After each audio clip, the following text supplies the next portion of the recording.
نحمدہ و نصلی علی رسول الکریم بسم اللہ الرحمن الرحیم. معزز خواتین و حضرات، آج سے تقریباً 1 ماہ پہلے میں نے اپنی زندگی کا پہلا کسی سیاسی رہنما کا انٹرویو لیا تھا اور وہ تھے عمران خان صاحب. لیکن اس انٹرویو کے بعد بے شمار باتیں اور بے شمار گفتگو سننے کو ملی کہ انٹرویو تشنا رہ گیا. بے شمار ایسے سوالات تھے جو مجھے پوچھنے چاہیے تھے. بہت ساری ایسی چیزیں ہیں جو اس کے بعد 1 مہینے میں گزری ہیں. اور یہ ملک بڑا عجیب ہے، اس میں ہر دن نیا طوفان برپا ہوتا ہے اور نئی گفتگو کرنا پڑتی ہے. لیکن عمران خان صاحب کی مہربانی ہے کہ آج وہ پھر ہمارے ساتھ موجود ہیں. السلام علیکم ورحمۃ اللہ. وعلیکم السلام. خان صاحب، 10 مہینے پہلے یا 8 مہینے پہلے ایک تبدیلی آئی تھی اور ایک صاحب نے اس کے اگلے دن انٹرویو دیتے ہوئے کہا تھا دیکھو ڈالر کا ریٹ جو ہے وہ کتنا اچھا ہو گیا اور اسٹاک مارکیٹ بھی بہت اچھی ہو گئی.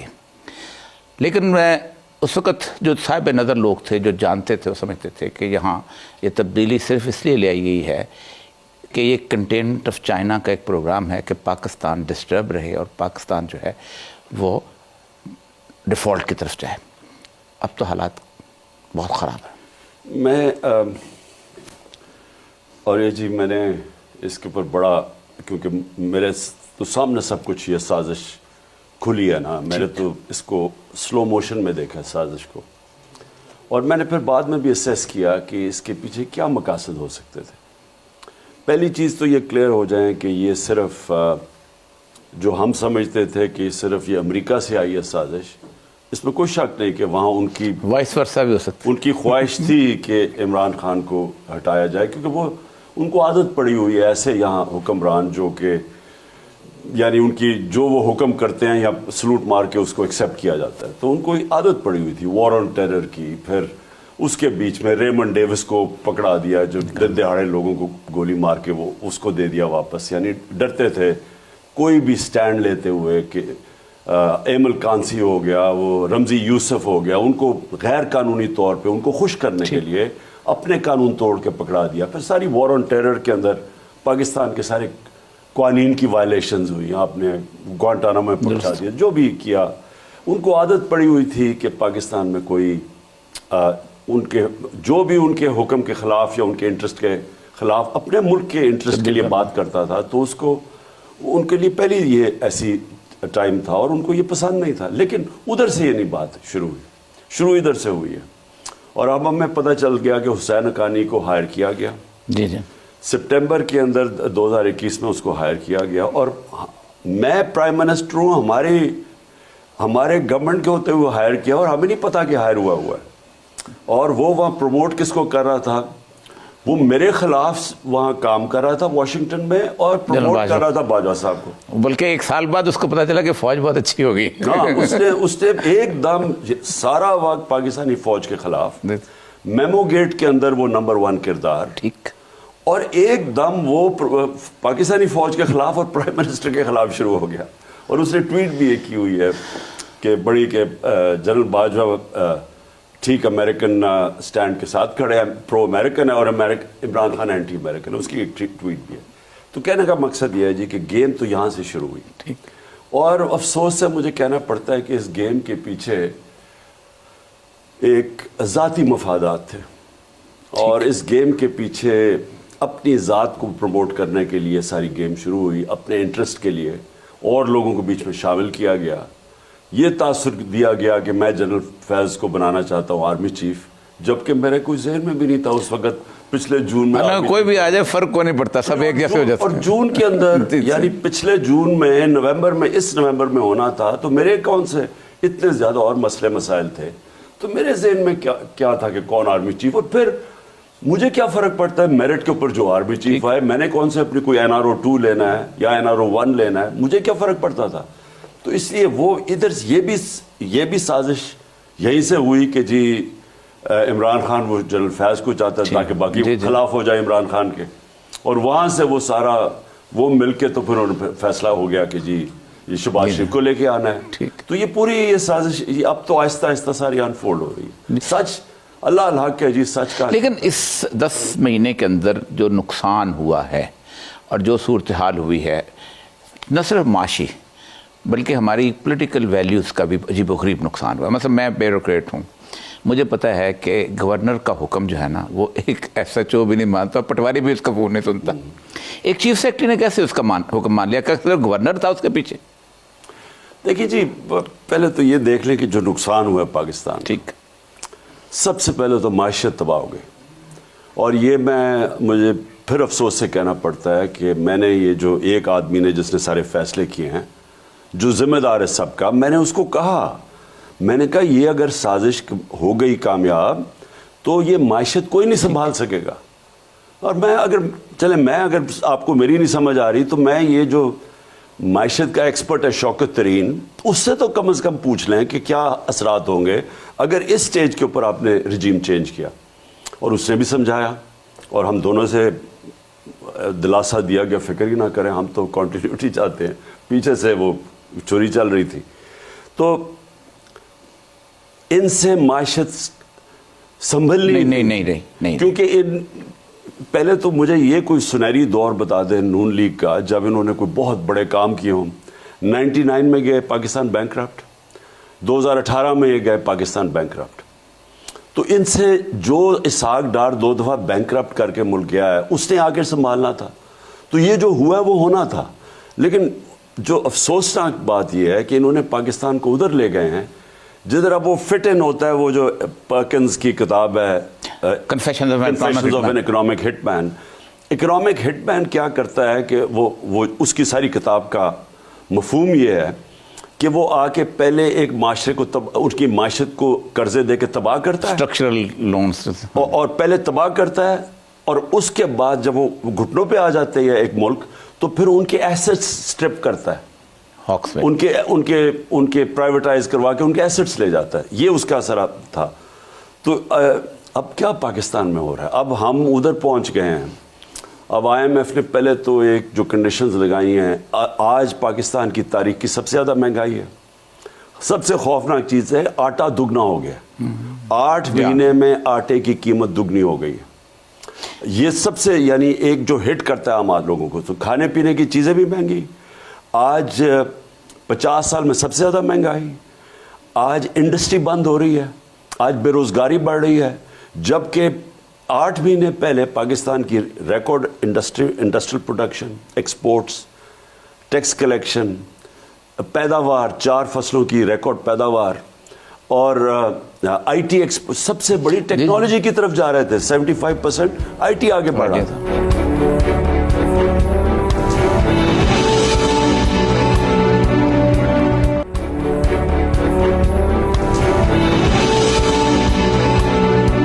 24 بلین ڈالر تھا 2019 میں آپ کا ریزرو, جو کبھی بھی صاحب ایک بڑا اہم ترین بات ہے کہ کسی بھی دنیا میں معیشت کو اس کے معیشت دان ٹھیک نہیں کرتے, بلکہ 2 چیزیں کرتے ہیں, law and order and political stability. آپ ظاہر بات ہے فیوچر آپ کا ہے, نظر آ رہا ہے, اگر آپ کا فیوچر نہ ہوتا تو اب تک الیکشن کروا چکے ہوتے. سے بتائیے گا کہ پاکستان کی جو پوری کی پوری ہسٹری ہے وہ معیشت دانوں کی تباہی کی وجہ سے شعیب سے لے کے آخر تک انہی ورلڈ بینک کے ٹوڈیوں نے خراب کیا. آپ سمجھتے ہیں کہ آپ کے آنے سے پولیٹیکل اسٹیبلٹی آ جائے گی اس ملک میں؟ دیکھیں جی, پہلے تو یہ کہتے کہ ان کے رہتے ہوئے تو نہیں, وہ تو صحیح ہے, یہ تو کلیئر ہو جائے کہ انہوں نے 8 مہینے میں جدھر آ گئے ہیں, نہ انٹرنلی کوئی آج سرمایہ کار اس حکومت کے اوپر کوئی ٹرسٹ کرتا ہے, بلکہ 88% بزنس سمجھتے ہیں کہ حکومت فیل ہو گئی. بیرونی ملک ویسے ساری فائنینشیل مارکیٹس اب بند ہو گئی ہیں, کیونکہ جو ہمارا ایک رسک تھا ڈیفالٹ کا 100 پہ چلا گیا. 8 مہینے پہلے وہ تھا 5%, ہم جب تھے, یہ 100 پہ چلا گیا. اب اس کا مطلب کسی نے پیسے باہر سے نہیں دینے, تو نہ سرمایہ کاری آنی ہے, نہ پیسے, نہ کمرشل لونز. اب کیا کریں گے, یہ بالکل اب محرون محنت ہو گئے ہیں IMF کے اور وہ پاورز کے جن سے ان کو پیسہ مل سکتا ہے. اب وہ کیا پاکستان سے مانگی, میں وہی آ گیا اکنامک ہٹ مین, ایک ہی چیز رہ گئی ہے پاکستان کے پاس. اور خدا نہ خواستہ اگر آپ اس کے اوپر ڈیل کر لیتے ہیں, اور یہ کر سکتے ہیں کیونکہ ان کا سٹیک ہی پاکستان میں نہیں ہے, یہ تو باہر رہتے ہیں پاکستان, پیسہ ان کے باہر پڑا ہے, ڈالر اگر مضبوط ہوتا ہے روپیہ گرتا ہے. اب روپیہ گرتا گیا جب سے, سوچ لیں کہ اوپن مارکیٹ میں 260 روپے کا ڈالر ہے. ٹھیک. ہم جب انہوں نے نو کانفرنس کیا تو 178 روپے کا ڈالر تھا. ٹھیک. اب یہ جو ایک کتنا بڑا تیزی سے گرا ہے نیچے, کوئی اس کے ایکسپلین تو کریں کہ کیا ہوا ہے. میں پہلے تو میں یہ سمجھنا چاہتا ہوں وہ کون سی قیامت آ گئی تھی کہ ایک دم ملک ایسے گیا نیچے. تو میں اس لیے کہتا ہوں کہ یہ تو اکنامک ہٹ مین لگ رہا ہے. اصل وہی تھا نا, پولیٹیکل انسٹیبلٹی لے آؤ, تباہ برباد. اور پھر وہی یہی جو لوگ اب ڈیمانڈ کریں گے پاکستان سے, تو میں کہہ رہا ہوں کہ ان کو تو فرق نہیں پڑتا کیونکہ ان کی تو دولت باہر پڑی ہے. فرق پڑتا ہے پاکستانیوں کو کہ اگر خدا نہ خواستہ اس کے اوپر ہم کمپرومائز کر گئے تو مجھے تو خوف ہے پھر پاکستان کے فیوچر کے اوپر. خان صاحب, ایک ڈیفنس ایمرجنسی کی اسٹریٹجی ہوتی ہے. آپ جن لوگوں کا جس انسٹیٹیوشن کی ذکر کر رہے ہیں, آج ہمارے پاس $5000 میرے اگر اکاؤنٹ میں ہے تو میں نکالنے جاؤں تو مجھے 3 ہفتے کی مہلت دیتے ہیں. آج خدا نہ خواستہ ہم کسی بھی بارڈر پہ, ویسٹرن ایسٹرن پہ ہم جنگ پہ جائیں, آپ کا سب 3 دن کا پیٹرول نہیں, اب کریں گے کیا؟ نہیں دیکھیں آریہ صاحب, یہ بہت بڑا ٹریجڈی ہوئی ہے پاکستان سے, اور میں نے جب کہا کہ یہ سازش ہے اور اس کے اوپر انویسٹیگیٹ کرنا چاہیے, اور چیف جسٹس صاحب کو ہم نے, ڈاکٹر عارف الوی نے بھی بھیجا وہ مراسلہ کہ یہ اس کے اوپر کم از کم پوچھے تو صحیح کہ ہوا کیا ہے. ایک وہ کہتا ہے, ایک دن حکم دیتا ہے کہ عمران خان کو ہٹاؤ, ڈونلڈ لو کہتا ہے, اگلے دن ووٹ آف نو کانفرنس ظاہر ہو جاتی ہے, اور اس کے بعد ہمارے لوگوں کو ایک دم پتہ چلتا ہے کہ جی یہ تو بہت بری حکومت ہے, اور وہ چھوڑنا شروع کر دیتے ہیں. ان میں سے کئی جو امریکن ایمبیسی میں جاتے تھے, ہمارے پاس ریکارڈ ہے IB کا کہ جو سب سے پہلے گئے ہیں ہماری پارٹی چھوڑ کے, وہ امریکن ایمبیسی میں جا کے میٹنگز کرتے تھے. اب راجہ ریاض نے کون سی فورن پالیسی پہ بات کرنی امریکن ایمبیسی میں جا کے. تو یہ سب یہ اوپن میٹنگز ان کی اپوزیشن لیڈر سے ہوتی تھی, جیسے وہ باقی جگہ اپوزیشن لیڈر سے زیادہ میٹنگز, وہ اپوزیشن لیڈر جو کہ اپوزیشن لیڈر بھی نہیں تھے, ان سے زیادہ میٹنگز. اور ہمارے جو بیک بینچرز تھے, جو ان کا خیال تھا خوش نہیں ہے ہماری پارٹی سے, ان سے میٹنگز کر رہا ہے امریکن ایمبیسی. تو اگر وہ ہو جاتی جی اس کے اوپر, اگر آپ کرتے یہ کہ سازش کے اوپر کوئی پوچھے تو صحیح کہ ملک سے ہوا کیا ہے. کیونکہ آج مجھے بتایا ہے کہ یہ جو ادھر ہمارا مسئلہ کیا تھا, ہمارا مسئلہ تھا تیل کی قیمتیں اوپر چلی گئی. ٹھیک. تو تیل کی قیمت ہمارے دور میں تو $103 سے $115 پہ گئی ہے, آج $70 سے $80 پر تیل ہے. تو آج کیوں تیل اتنا مہنگا ہے, ڈالر ختم ہو گئے ہیں, آج کیا ہوا ہے؟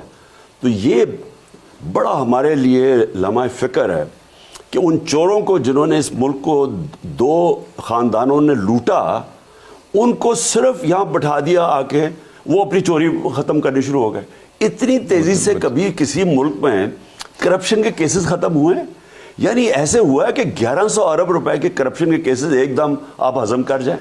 قانون بدل دو, رول آف لا ہو جاتا ہے نا. میں یہ آپ کو کہہ رہا ہوں جی, یہ جو کیا ہے انہوں نے, اس سے بڑی غداری ملک سے کیا ہو سکتی ہے کہ آپ پہلے چوروں کو بٹھا دیں, وہ ملک کی اکانومی تباہ کر دیں, اور وہ صرف اپنے کرپشن کیسز ختم کر دیں. ایک کے بعد دوسرے کے کرپشن کیس ختم ہو رہے ہیں.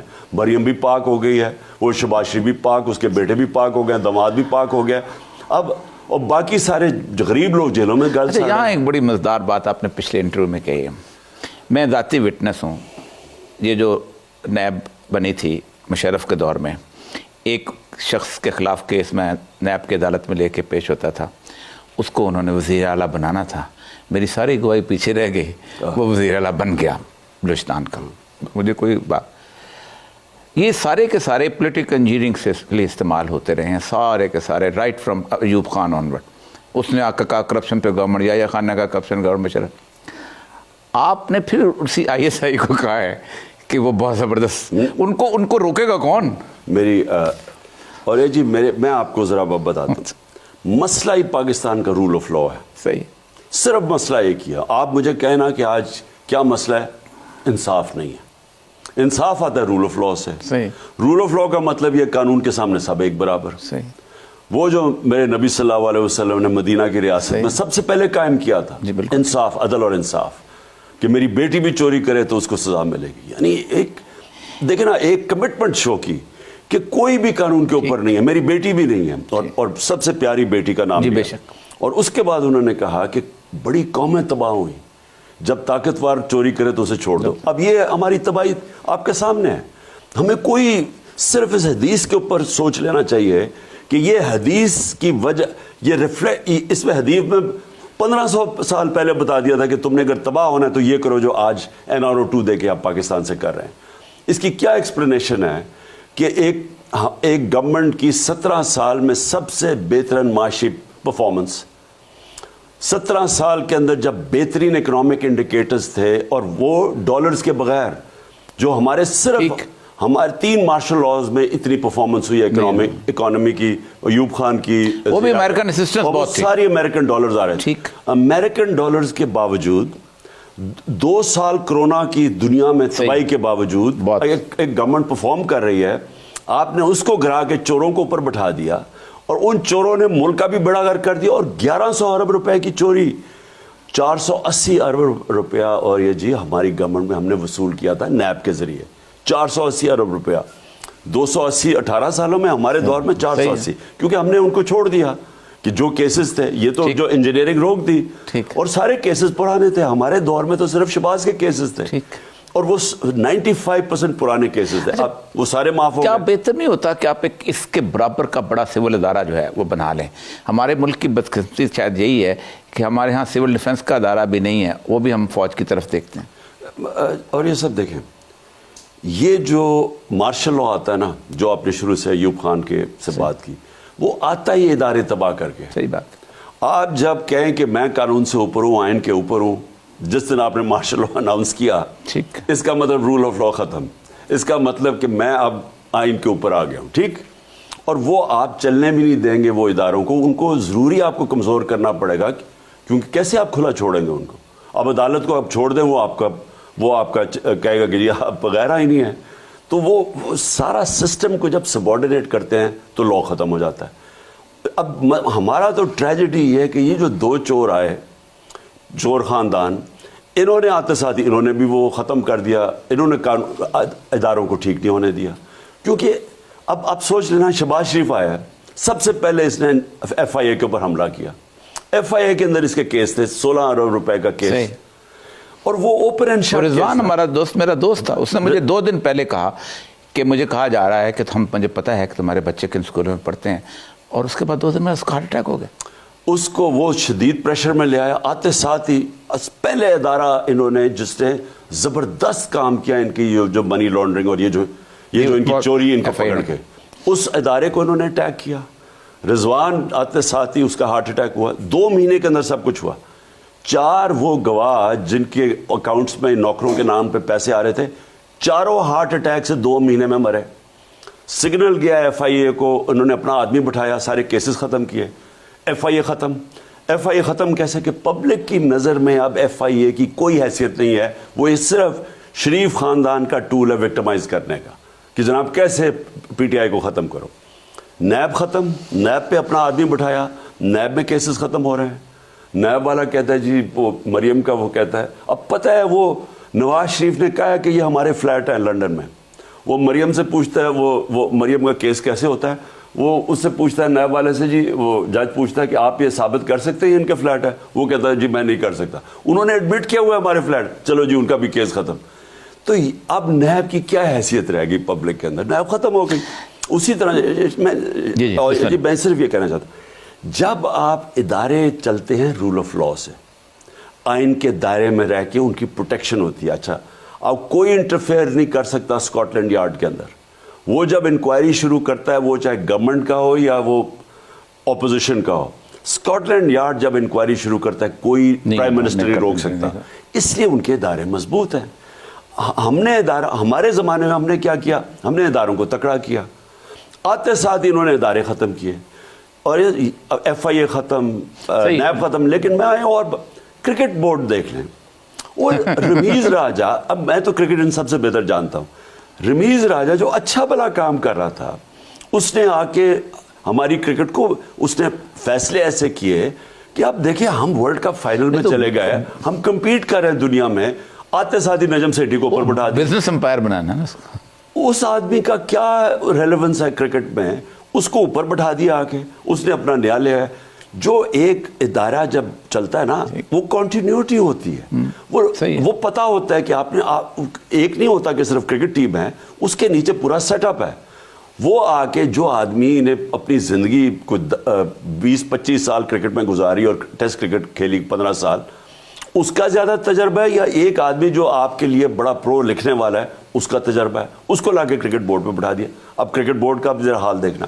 پوائنٹ میرا یہ ہے جی کہ یہ شریفوں اور زرداریوں کا جو صرف یہی نہیں کہ انہوں نے لوٹا ہے، لوٹنے کے لیے انہوں نے ادارے تباہ کیے ہیں۔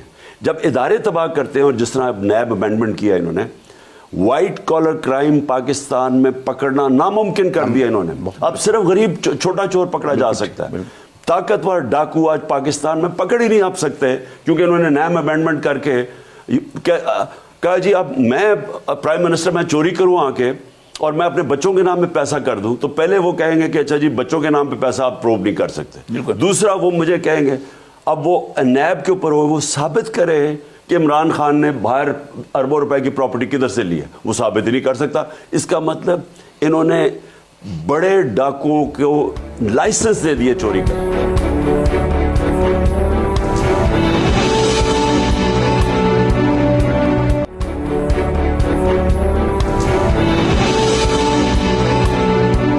انگریز نے جو ایس ایچ او کو اختیار دیا تھا نا، وہ تھا کہ اگر میں یہ پین ثابت نہیں کر سکتا ہوں کہ میں نے کہاں سے خریدا تو مجھے چوری میں پکڑ سکتا تھا، لیکن انہوں نے الٹ دیا۔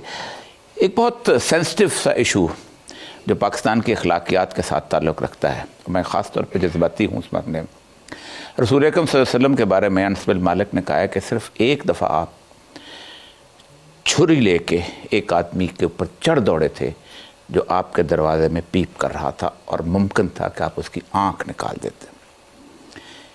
انسانی زندگی کے اندر آپ نے فرمایا اس کعبے سے زیادہ ایک انسان کی ذاتی زندگی مقدس اور اہم ہے۔ یہ جو کلچر اس ملک کے اندر پیدا کیا جا رہا ہے، یعنی ایوین ایوارڈز پورنوگرافی کے ہوتے ہیں، اس میں بھی سپائی کیم اور ہڈن کیم موویز نہیں آتی، اور اس ملک کے اندر ہر اینکر پرسن اس کو ڈسکس کرتا ہے۔ ذاتی زندگی تو اللہ کہتا ہے کہ ہر بندے کی جس طرح کی بھی ہو، جیسی بھی ہو، اس کی اور اللہ کے ساتھ تعلق ہے، اس کو بھی چھوڑ دے۔ لیکن اس کمپنی کا مینیجر کون ہے جو لے کے آ رہا ہے؟ دیکھیے اور یہ جی میں اس کے اوپر میں نے تو برطانیہ میں ایک آرٹیکل لکھا تھا۔ میں جب برطانیہ گیا نا شروع میں 1971 کی بات ہے، تو ایک وہاں بہت بڑی ایک چینج آیا، ایک انقلاب آیا، اس کو کہتے تھے sex, drugs and rock and roll culture. وہ ہوا کیا کہ اس سے پہلے وہاں بھی بڑے نارمز تھے، آپ حیران ہوں گے جو چیزیں یہاں آج ٹی وی میں دکھائی جا رہی ہیں برطانیہ میں نہیں دکھا سکتے تھے آپ۔ اور وہ بڑی ایک کنزرویٹو سوسائٹی تھی۔ یہ کیا ہوا کہ ایک دم ایک ریبیلین ہوئی جس کو کہتے ہیں sex, drugs and rock and roll, اور انہوں نے اپنی جو گناہ ہیں نا وہ پبلک میں لانے شروع کر دیے کہ نہیں جی یہ منافقت ہے کہ ہم جو پرائیویٹ لائف میں کرتے ہیں وہ پبلک میں نہ بتایا جائے۔ اسی کے اوپر قرآن کی آیت ہے کہ اپنے اور دوسروں کے گناہوں پہ پردہ ڈالو، کیونکہ ایون سوسائٹی کو بچاتے ہیں۔ ولا تحسوا ولا تجسسوا، ٹو میں مت لگا رہو، منع کیا اللہ نے۔ پردہ تو خیر بہت بڑی بات اللہ نے کہا جی۔ دیکھیے نہیں کامن سینس ہے جی، میں نے کیونکہ میں نے انگلینڈ میں مضمون لکھا اس کے اوپر کہ آپ جب اپنے گناہوں کو عام کرتے ہیں، تو میں نے اپنی آنکھوں سے برطانیہ کا معاشرہ تباہ ہوتے دیکھا ہے۔ بالکل ٹھیک ہے۔ وہاں کی ڈیورس ریٹ تھی 14 کے اندر ایک ڈیورس ہوتی تھی برطانیہ میں جب میں گیا تھا وہاں، آج 70% ڈیورس ریٹ ہے، کیونکہ قرآن فیملی سسٹم کو پروٹیکٹ کرتا ہے، اسلام آپ کی خاندانی نظام کو پروٹیکٹ کرتا ہے۔ وہ اسلام اسیوم کرتا ہے کہ ہم سارے کوئی فرشتے نہیں ہیں، سب گناہ گار لوگ ہیں، لیکن وہ یہ کہتا ہے کہ اپنے اور دوسروں کے گناہوں پہ پردہ ڈالو، کیونکہ آپ پروٹیکٹ کرتے ہیں اپنے معاشرے میں، اپنے بچوں کو، اپنے معاشرے کو پروٹیکٹ کرتے ہیں۔ اب برطانیہ کے اندر جب انہوں نے یہ عام کر دیا اور کہانیاں آنی شروع ہو گئیں کہ فلانے کی پرائیویٹ لائف ایسی ہے، فلانے کی یہ ساری اخبار ایسے آنے شروع ہو گئے، نیوز آف دا ورلڈ جو اب بند ہو گئے، ہوا کیا اس کا جیسے جیسے فحاشی بڑھتی گئی، ان کے معاشرے کے اندر خاندان ٹوٹتے گئے، خاندانی نظام ٹوٹتا گیا۔ اور آج آپ وہاں حالات دیکھیں، سارے ویسٹرن معاشرے میں دیکھیں کہ شادی چلتی نہیں ہے، اور ہالی ووڈ کے اندر شادی کا جو لائف سپین ہے وہ 2.5 سال ہے، ایوریج شادی 2.5 سال چلتی ہے، کیونکہ آپ اگر فحاشی بڑھاتے رہیں، آپ گند کو سامنے لاتے رہیں، آپ کا معاشرہ ٹوٹ جائے گا۔ لیکن ہمارے معاشرے کا اور بڑا گند ہے کہ ہم اس کو پولیٹیکل گینز کے لیے فحاشی کراتے، اس سے زیادہ بری کیا چیز ہو سکتی ہے؟ یہ تو جی اب بات کیا، پرانے زمانے میں تو چلے پھر بھی ٹیپس ٹھیک ہی ہوتی تھی، کسی کی ایکچوئل ٹیپ، اب آپ آدھے گھنٹے بیٹھے ہیں، ایسا سافٹ ویئر ڈیولپ ہو گیا اور آرٹیفیشل انٹیلیجنس کے ذریعے آپ یقین کریں کہ فرینزک بھی نہیں بتا سکتا کہ آپ نے ریل کیا یا آپ نے بنایا. تو اب تو ایک انڈسٹری بن گئی ہے، اتنا سروں کو بلیک میل کرنے کے لیے یہ ٹیپس ہیں، یہ آڈیو ٹیپس ہیں. اس کا مقصد کیا ہے؟ اس کا مقصد یہ نہیں ہے کہ آپ کوئی معاشرے کے اندر کسی کی اصلیت سامنے لے کے آ رہے ہیں. اس کا مقصد یہ بلیک میل کرنا، گند اچھالنا، اور کوئی فکر نہ کرنا کہ اس کا اثر آج. اور یہ صاحب بچوں کے پاس موبائل فون ہے، 8 سال کے بچے موبائل فون لے کے پھرتے ہیں. اب ان کے موبائل فون کے اوپر آپ یہ گند لے کے آ رہے ہیں. آپ سوچیں اس کا معاشرے میں سوشل میڈیا سے زیادہ مین سٹریم میڈیا میں یہ گفتگو ہوتی ہے. 25 دسمبر کے دن 9 دھماکے ہوئے ہیں بلوچستان میں. 9 میں بلوچستان میں رہا ہوں، مجھے اس کا اندازہ ہے کہ کتنی خوفناک قسم کی صورتحال ہے. کے پی کے کی جو حالت ہے، بنوں کا جو انسیڈنٹ ہے، اس کو جس مشکل سے ٹیکل کیا گیا ہے ہم سب کو پتہ ہے. ٹیکل کر لیا، اللہ کا کرم ہے، ٹیکل کر لیا، لیکن دھواں چل رہا ہے. بلاول صاحب جو ہیں وہاں سے کہتے ہیں ہم امریکن ایڈ آ رہی ہے اور ہم ایک اور وار اینڈ ٹیرر میں انٹر ہو رہے ہیں. میں تو کانپ گیا ہوں خان صاحب کہ اس کا مطلب یہ ہے کہ ہم اس ایجنڈے کے تحت پاکستان کو پھر آگ لگا دیں گے. دیکھیے اور یہ جی میں سارا وار آن ٹیرر کے خلاف کیوں تھا؟ میں ان کو یہ کہتا گیا کہ آپ جب پہلے تو آپ نے افغانستان میں جو جہاد لڑی، آپ نے لوگوں کو کہا کہ اگر کوئی باہر سے آ کے قبضہ کرتا ہے کسی ملک کے اوپر تو ان کو آزادی کے لیے اور مسلمان ملک کے لیے جہاد ہے. اور آپ نے گلوریفائی کیا لوگوں کو. ساری دنیا سے جہادی آئے یہاں جہاد لڑنے کے لیے، جس میں اسامہ بن لادن بھی تھے. سارا ہمارا جو قبائلی علاقہ تھا، اس سارے قبائلی علاقے کے ذریعے جہاد لڑی گئی، کیونکہ ادھر سے ہی جاتے تھے افغانستان میں. ریگن نے کہا تھا 7 فادرز آف امریکا کے ایکویولنٹس ہیں یہ. ہاں وہ جو جہاد لڑنے والے تھے وہ کہتا کہ the equivalent of the moral equivalent of the founding fathers of America, مجاہدین کو اس نے کہا. تو وہ وہاں سے جاتے تھے قبائلی علاقے سے. قبائلی علاقے کے لوگوں نے بڑی شرکت کی جہاد میں. اب ہوا کیا، آپ 10 سال کے بعد اب آپ لوگوں کو کہہ رہے ہیں کہ نہیں جی کیونکہ وہ اب امریکن آ گئے ہیں افغانستان میں، اب یہ جہاد نہیں ہے، اب یہ دہشت گردی ہے. اب ہونا کیا تھا، وہ سارے لوگ جن کو آپ نے تیار کیا ہوا تھا جہاد کے لیے، وہ آپ کے اگینسٹ شروع ہو گئے اور انہوں نے پاکستان کے سیکیورٹی فورسز کو اٹیک کرنا شروع کر دیا کہ ہم بھی کولیبریٹرز ہیں ان کے. انہوں نے کہا ہمارے خلاف بھی جہاد جائز ہے. ٹھیک، اس کی وجہ سے خود کش حملے ہونے شروع ہو گئے. جو اپنے آپ کو اڑا رہا تھا خود زیادہ 80% خود کش حملوں میں، تو وہ تو سمجھتے تھے کہ ہم جہاد کر رہے ہیں اور ہم جنت میں جائیں گے. بالکل. میں ان کو کہتا رہا کہ اس کے وار کے اندر ہمیں نہیں پڑنا چاہیے، کیونکہ آپ نے پہلے سے ان کو تیار کیا ہوا تھا جہاد کے لیے اور آپ کہہ رہے ہیں دہشت گردی. اور میں نے کہا ہمیں اس میں نہیں رہنا چاہیے تھا. میں اس کو اپوز کرتا رہا، مجھے طالبان خان کہتے رہے. میں نے ان کو کہا جب یہ ہماری جنگ ہوگی ہم جیت جائیں گے، لیکن جب تک یہ امریکہ کی جنگ ہے وہ ہمیں ہمارے خلاف بھی جہاد لڑیں گے. خود سب سے زیادہ ڈیمیج خود کش حملہ کرتا ہے. ٹھیک. اب کیا ہوا، پہلے تو ہمارے تو 3 سالوں میں ساری ختم ہو گئی. آپ دیکھ لیں سارے یہ نیگوسیشن آپ کے زمانے میں شروع ہوئی تھی، میں وٹنس ہوں. ہماری طالبان سے امریکن کی نیگوسیشن ہم نے کروائی، افغانستان طالبان کی. جب یہ طالبان آئے، امریکہ وہاں سے گیا اور طالبان نے ٹیک اوور کیا امریکہ، تو ہماری ان سے پہلی دفعہ 20 سال میں افغان حکومت آئی جو پرو پاکستان تھی. غریب حکومت تو پرو انڈیا تھی. وہاں سے تو 3 دہشت گرد گروپ سے اٹیک کر رہے تھے پاکستان میں. اب پہلی دفعہ ہمیں موقع ملا کہ ٹوٹل امن قائم کرے پاکستان میں، دہشت گردی ختم کر دے، کیونکہ افغان گورنمنٹ اب پروٹیکٹ نہیں کر رہی تھی ٹی ٹی پی کو. تو ٹی ٹی پی سے ڈائلاگ شروع ہو گیا کہ ہم کیسے ان کی سیٹلمنٹ ٹرمز کیسے، 40-50 ہزار لوگ ہیں ان کو آپ نے کیا کرنا، انہوں نے آنا تو تھا. اب کوشش کر رہے تھے کہ ان سے ٹرمز کریں کہ کن ٹرمز کے اوپر ان کو ہم پاکستان میں لے کے آئیں گے. اور وہ بڑا ڈیلیکیٹ سبجیکٹ بہت ہے، اس کے لیے پیسے بھی چاہیے تھے ان کو ریہیبلیٹیٹ کرنے کے لیے. وہ بھی ہم نے فیصلہ کیا. نیشنل سیکورٹی کونسل کمیٹی کی ہماری میٹنگ ہوئی، اس میں یہ سب کچھ طے ہوا کہ ہم کیا کیا کریں گے. اور ہمیں پتا تھا کہ یہ آسان نہیں ہے. آپ یقین کریں کہ ہم جیسے گئے نہ کسی نے پرواہ کی ادھر کی، نہ انہوں نے ان کا اور آہستہ آہستہ پہلے وہ ملاکنڈ میں آ گئے. اب اس میں ہمیں بارڈر تھا گورنمنٹ کے ہاتھ میں. اب سوال یہ ہے کہ یہ فیڈرل گورنمنٹ جی بالکل ہے ان کے ہاتھ میں. کس طرح لوگ مالاکنڈ آ گئے, وہاں لوگ کھڑے ہو گئے اور سارے لوگوں نے کہا کہ یہ ایک ملی بھگت ہے, فکس میچ ہے, یہ پی ٹی آئی کی گورنمنٹ کو ڈیسٹیبلائز کرنے کے لیے ہوا. اس کے بعد یہ بڑھتا گیا, ادھر سے مالاکنڈ سے ختم ہوا, وہاں چلے گئے, ادھر سے اب اوپر سے شروع ہو گیا. اب یہ بڑا خطرناک ہے.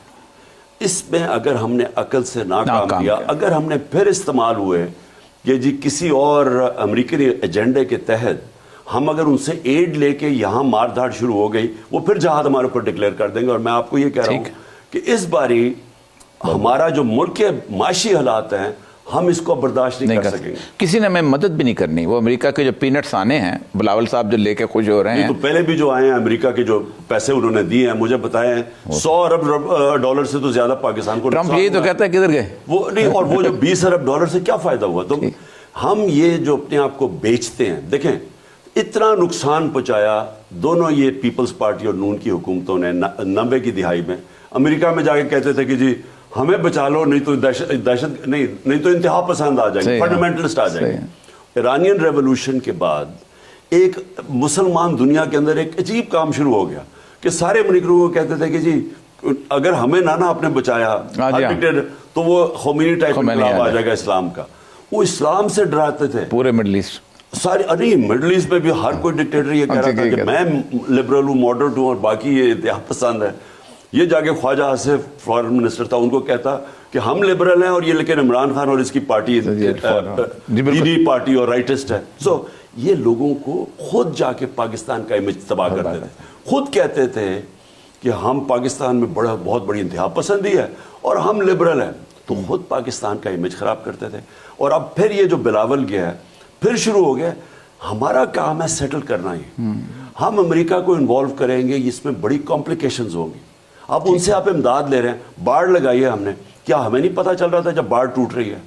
وہ سامنے ہمارے باڑ ٹوٹی ہے, سوشل میڈیا پہ امیجز آ رہے ہیں. بالکل ٹھیک ہے. تو کیا ان کا کام تھا پولیٹیکل انجینئرنگ یہاں بیٹھ کے کرنا؟ ان کا کام نہیں تھا کیا جنرل باجوہ کو نہیں سوچنا چاہیے؟ اگر ان کے ساتھ مل کے اگر جنرل باجوہ کو بار بار کہا, میرے پاس ٹیکس ہے, میں بار بار کہا, جب آخر میں نے کہا ہمیں بڑا کیئرفل رہنا چاہیے, مجھے دہشت گردی کا ڈر ہے, یہ بڑھتی جائے گی دہشت گردی. تھرو آؤٹ میں اس کو کہتا رہا کیونکہ یہ بڑا جیسے ان کی ری سیٹلمنٹ آسان تو نہیں ہونی تھی. اب کیا ہوا ہے, انہوں نے میر علی میں کھڑا کر دیا طالبان کا جھنڈا, مرن شاہ میں انہوں نے بازار میں جا کے طالبان کا جھنڈا لگا دیا. تو اگر یہ بڑھتا گیا, اس کے ساتھ مجھے کوئی شک نہیں کہ ہماری سیکیورٹی فورسز میں بڑی قربانی کرنے, لیکن اگر پبلک سپورٹ نہ ہو تو کیا کریں گے؟ نہیں جی, لیکن اگر معاشی طور پہ معاشی طور پہ بھی ختم ہے, ہمارے پاس پیسہ ہی کدھر ہے اب یہ ایک اور جنگ لڑنے کا, اور سارا بوجھ پڑ جائے گا کے پی حکومت کے اوپر کیونکہ وہ مرج ہو گیا اب. تو وہ اب, اور پولیس کیسے ان کے سامنے کھڑی ہوگی؟ نہیں, پولیس کو آپ ایکسپیکٹ کر رہے ہیں, وہ لوگ جو فوجوں کے سامنے لڑتے رہے ہیں, اب وہ پولیس ان کا مقابلہ کرے گی.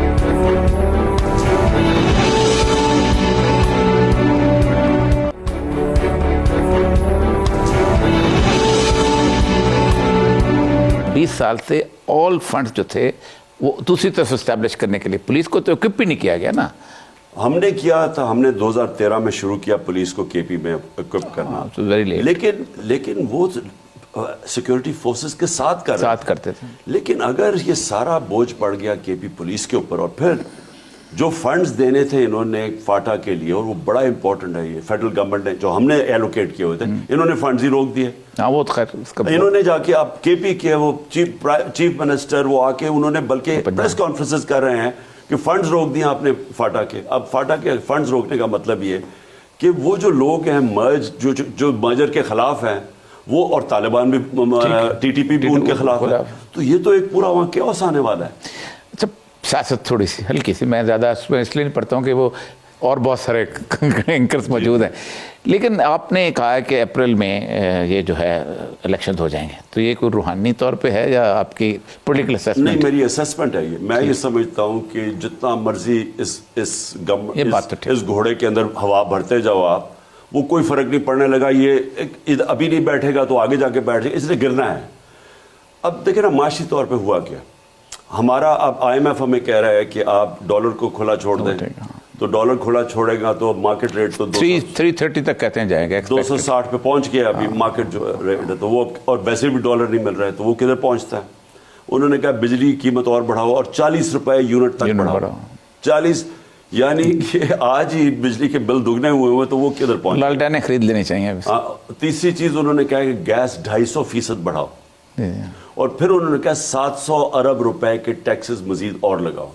اب مجھے بتائیں کہ جس ملک میں انڈسٹری بھی بند ہو رہی ہے, کسان بھی پٹ گیا, مجھے تو خوف آ رہا ہے کہ ہماری جو گندم کی فصل ہے وہ کیا ہوگی اپریل میں. مجھے تو بھی خوف آ رہا ہے کیونکہ کسانوں کے پاس پیسے, جو پیٹرول جو ڈیزل کی قیمت ہو گئی ہے, جو بجلی کی قیمت ہے, جو کھادیں جدھر چلی گئی ہیں, مجھے تو نہیں سمجھ آ رہی کہ کسان کیسے. اور آگے کھادوں کی جو آف ٹیک ہے, جو کنزمپشن ہے وہ نیچے چلی گئی ہے, وہ ڈی اے پی کے بھی چلی گئی ہے, یوریا کے بھی چلی گئی ہے.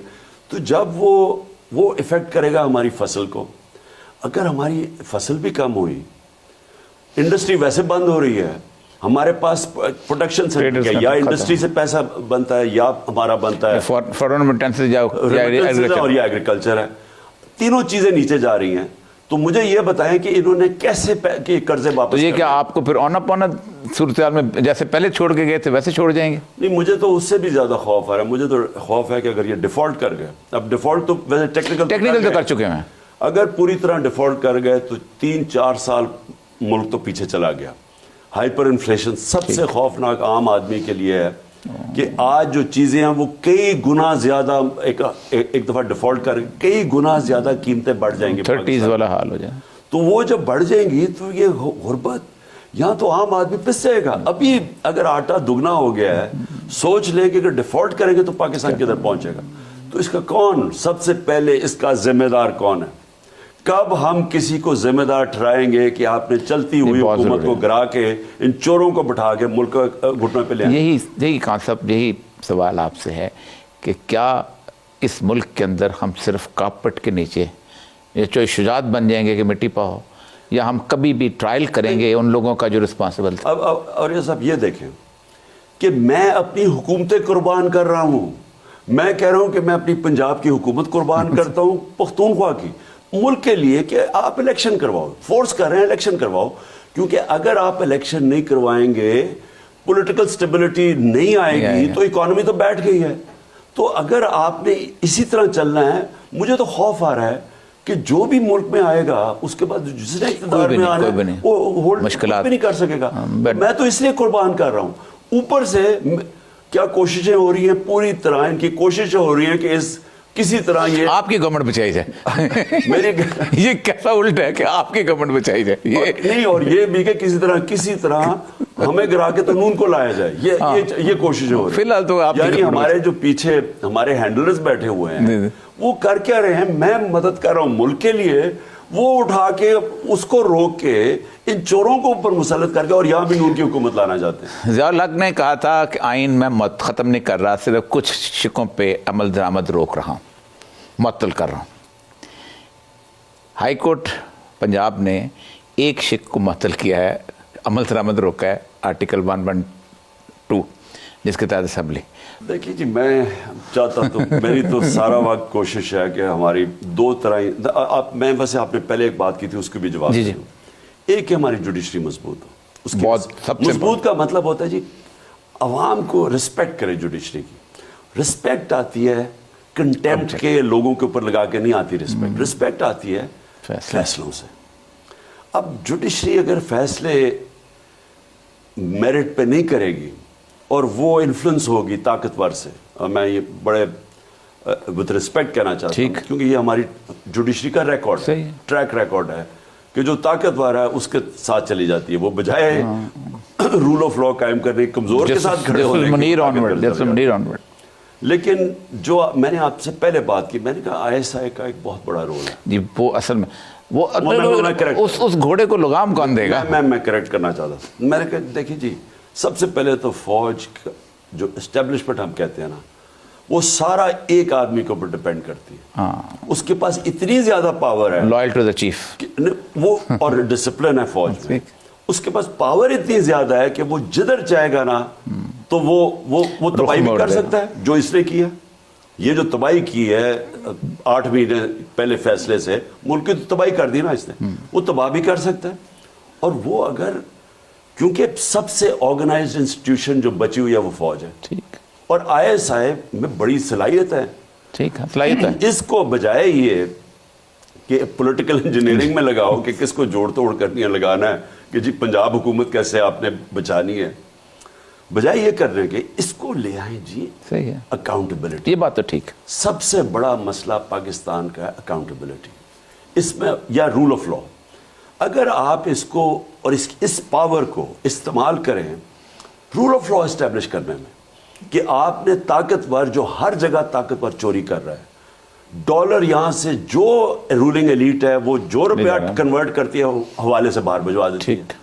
یہاں سے پوری ڈالر کی ایک طرف شارٹیج ہے, گورنمنٹ گھٹنوں پہ ہے, لیکن یہاں سے ایلیٹ جو ڈالر خریدتے ہیں باہر بھیج جاتی ہے. یہ سارے شہباز شریف, یہ نواز, یہ حدیبہ پیپر مل کیا تھی, یہ جعلی اکاؤنٹس زرداری کے, یہ سارا منی لانڈرنگ تھی. منی لانڈرنگ کا مطلب یہاں سے ڈالر لیا اور باہر بھیج دی.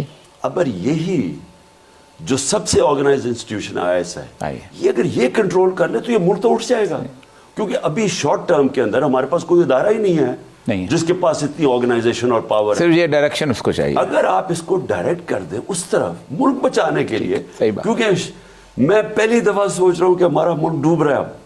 میں آنیسٹلی فیل کر رہا ہوں کہ ہر کوئی فیل کر رہا ہے, ہر کوئی فیل کر رہا ہے. تو میں اپنی گورنمنٹ تو اس لیے قربان کر رہا ہوں کہ کسی طرح ان کو عقل آئے اور الیکشن کروا دے اور ملک کو بچائیں. بہت بہت شکریہ خان صاحب, آپ نے وقت دیا اور اتنے طویل وقفے کے وقت دیا. ناظرین, آپ نے ایک درد مند آدمی کی باتیں سنی ہیں, ایک شخص جو کہ اس عمر میں ہے کہ جس عمر میں اس نے زندگی کی ہر چیز حاصل کر لی ہے, شہرت ہے, وزارت عظمیٰ ہے, دولت ہے, سب کچھ ہے, لیکن وہ ایک سوچتا ہوا دل ہے. اس سوچتے ہوئے دل کے ساتھ بہت سارے لوگوں کو دھڑکنا چاہیے, اور شاید بہت سارے لوگ دھڑک رہے ہیں لیکن کوئی سنتا نہیں ہے. اجازت دیجیے, اللہ نے کے بعد.